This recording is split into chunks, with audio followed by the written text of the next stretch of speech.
آپ اپنی طرف سے اچھائی کی کوشش کیسے کر سکتے ہیں کہ میں کسی کے لیے اچھا ہمسایہ بن سکوں؟ یہ بیان کیجیے۔ دیکھیں اس میں دو باتیں ہیں، ایک تو معاشرتی طور پر ہمسائے کی جو بھی زندگی کے شعبے ہیں نا، اس میں ان کے ساتھ آپ شامل ہو جائیں، انوالو ہو جائیں، زندگی میں شامل ہوں۔ بیمار ہے تو پتہ کرنے جائیں، خدا نخواستہ کسی پریشانی میں ہے اس کی دل جوئی کریں، اگر خدا نخواستہ کوئی فوت ہو جاتا ہے تو اشک شوئی کریں اس کی، اور اسی طرح اگر اس سے کوئی خیر پہنچتی ہے، کوئی خوشی آتی ہے، سیلیبریٹ کریں، مبارکباد کریں، اس کی خوشی میں شامل ہوں آپ۔ قرض کی ضرورت ہے قرض دے دیں اس کو، کوئی بات نہیں، چھوٹا موٹا، اور کوئی ضرورت گھر میں، قرآن میں سورہ معون ہے نا، اس کے آخر معون ضرورت کی چیزوں کو کہتے ہیں۔ ٹھیک ہے۔ ضرورت کی چیز ہمسائی میں گھر سے خاتون کو بھیجتی، جاؤ بیٹے اپنی آنٹی سے، اپنی خالہ سے فلاں چیز لے آؤ،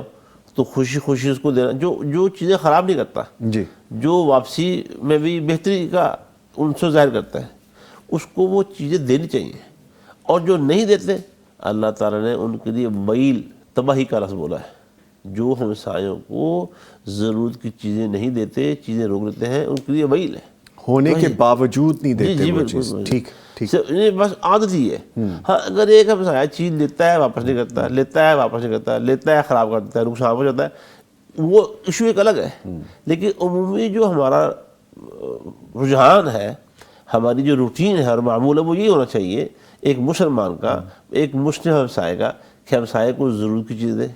اچھا ہمسایہ ہونے کے ناطے سے بات ہو رہی ہے نا۔ جی جی، ایک بات جو سب سے زیادہ اوپر ہے، سب سے وہ یہ ہے کہ اپنے ہمسائے کے ساتھ دینی خیر خواہی کرنی چاہیے، امر بالمعروف اور نہی عن المنکر کرنا چاہیے، خیر کی دعوت دینی چاہیے، اسے بھلائی کی دعوت دینی چاہیے۔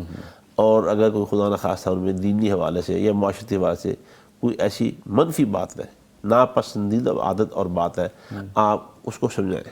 یعنی دیکھو، آپ بھی چاہتے ہیں نا کہ اچھا ہمسایہ آپ کو مل جائے، تو آپ خود اچھے ہمسایہ بن جائیں۔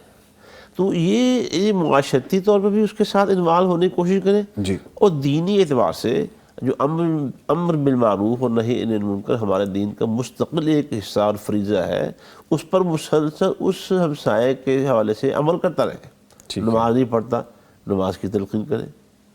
اگر خدا نخواستہ رمضان آ رہا ہے، اب بھی آنے والا ہے، جی انشاءاللہ، روزہ نہیں رکھتا، خدا نخواستہ ایسی بات ہے، سحری میں اٹھا دیں بیل دے کے، سحری میں کوئی خوبصورت جسچر کے لیے کھانا دے دیں، کو آپ افطاری میں چیزیں ایک دوسرے کے ساتھ شیئر کریں۔ یہ